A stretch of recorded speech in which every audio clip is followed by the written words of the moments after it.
கிறிஸ்துவுக்குள் பிரியமான தேவச்சனமே உங்கள் அனைவரையுமே கிறிஸ்துவ நாமத்தினாலே வாழ்த்துகிறேன்.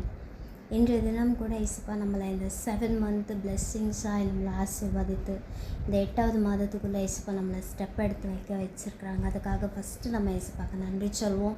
எவ்வளவோ பாடுகள், கஷ்டங்கள், நஷ்டங்கள், துன்பங்கள், இழப்புகள் எல்லாத்தையும் பார்த்துட்டு வந்திருப்போம். ஆனால் தேவனாகிய கர்த்தர் இன்றைக்கு உங்களையும் என்னையும் உயிரோடு வச்சுருக்காங்கன்னா அது பெரிய விஷயங்க. ஆண்டவருடைய நாமத்தை மகிமைப்படுத்துறதுக்காக தான் நம்மளை உயிரோடு வச்சுருக்குறாங்க. ஸோ இந்த மாதமும் கூட தேவன் உங்களுக்கு கொடுத்ததான ஒரு வாக்குத்தத்த வசனம் ஐசாயா 30வது அதிகாரம் 18வது வசனத்தில் இப்படியா சொல்லப்பட்டிருக்கு. ஆனாலும் உங்களுக்கு இறங்கும்படி கர்த்தர் காத்திருக்கிறார், உங்கள் மேல் மனதுருகும்படி அவர் எழுந்திருக்கிறார். கர்த்தர் நீதி செய்கிற தேவன், அவருக்கு காத்திருக்கிற அனைவரும் பாக்கியவான்கள். ஆமாங்க, இவ்வளோ நாள் நம்ம ஒரு வேளை தப்பு பண்ணியிருப்போம், ஆண்டவரை விட்டு விலகி போயிருப்போம். நம்ம யூஸே இல்லை நம்ம நினச்சிருப்போம்.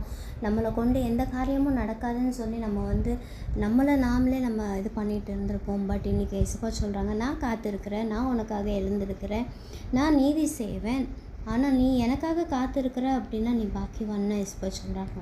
What ever the situation maybe, whatever the உங்கள் சூழ்நிலைகள் எப்படிப்பட்டதாக இருந்தாலும் கர்த்தர் எனக்கு சொல்கிறாங்க, நீ என்கிட்ட வா, நான் உனக்கு பிளெஸ்ஸிங் தருவேன்.